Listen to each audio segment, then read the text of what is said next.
Hello and welcome to Favorite Rugby on Favorite Sport. For today's URC catch-up round review, Sharks versus Ulster, Lions versus Glasgow Warriors, two games that were supposed to take place last year but didn't, and as a result took place this weekend. As Ulster and Glasgow Warriors made the trip out to South Africa with two sides, not necessarily their strongest side, Glasgow Warriors especially, I think, sending a side which I think they underestimated the Lions and kind of paid the price at the end of the day. But a very worrying result and performance from the Sharks, who at this stage are very much at risk of potentially losing Champions Cup rugby if they don't really kick into gear in the next couple of weeks. And yeah, starting to get sort of a little bit worried about for them in the upcoming sort of weeks. But before we sort of look at the results and how that sort of the log now looks, which is now sort of caught up and stuff, please do smash a like on the video. Please do subscribe to the channel as well. This is what went down. Ulster beating Sharks 31 points to 24. A very sloppy performance, I felt, from the Sharks. A couple of very basic areas, a couple of more tries being scored by Ulster where they were just dominating the pack. And that's the thing. The Sharks pack, and I didn't think it was a bad pack. Yes, missing, Springbok front row, Evan Etzebeth, and the likes of Sia Khaleesi. So, yeah, I mean, it's tough to say that they were missing big players when they were missing 5 out of the 8 in the pack. But we know the Sharks have got depth. We know they've got quality players in and amongst that pack. I mean, a back row of Dylan Richardson, Vincent Tuka, Pesi Buthelezi is nothing to sniff at. And Intutuka in the front row, is a quality prop. But yeah, they got blown away by that Ulster pack. Unfortunately, Dwayne Femi I thought played really well. Nick Timoney is a really good player as well for Ulster. I thought that they just didn't really cope. 31 points, 24 big loss at home is going to hurt. The good news, however, is that the Lions beat the Glasgow Warriors, despite letting the Glasgow Warriors almost mount a bit of a comeback. To be able to go and beat a side ranked, in the top 4 for the Lions is a huge boost. Yes, it's not Glasgow Warriors, the top side. I don't care. I really don't care. At the end of the day, the Lions were desperate for when they needed something. It's been a very hectic few weeks for the Lions, with, that whole report being leaked about, coaches. There's now rumours about Jacques Fourie potentially leaving. There's also rumours about Akaf and Amova making a return to the Lions, which is quite nice to hear, but I don't think it's going to happen. But very important to get a victory, and if they can just go on a bit of a run, as I said, Champions Cup rugby is probably gone. But if they can just sort of finish 10th, 9th, get some good performances in, just sort of cement the fact that they do belong.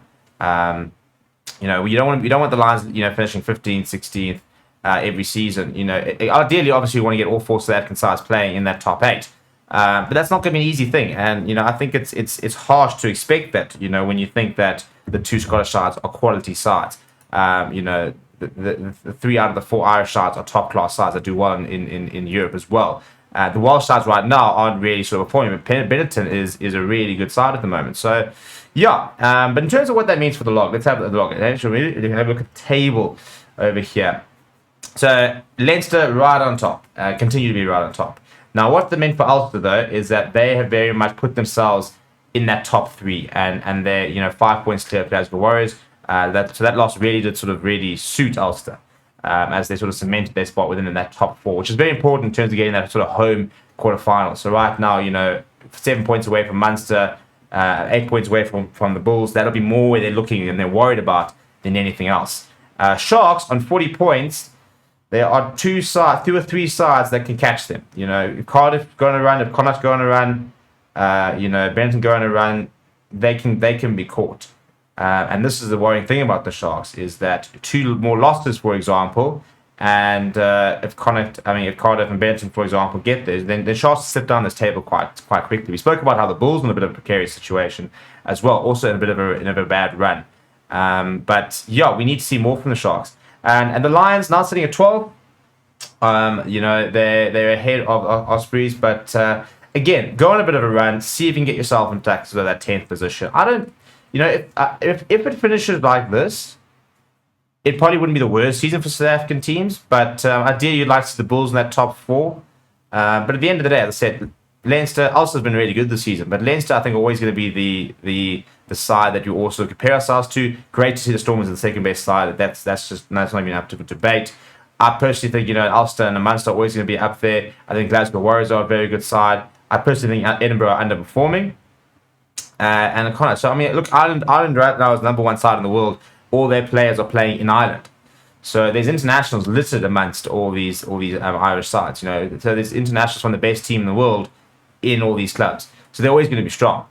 I think if the Lions would have finished 10th, for example, and we sat there going, right, well, there's a top 10 out of 16, and our sides are all in the top 10, I think you'd probably, as SC be like, no, it's not bad, and move towards the side because at the end of the day, you're never going to have all 4 Irish sides in the top 8, as well as all 4 South African sides, and you want to move towards that.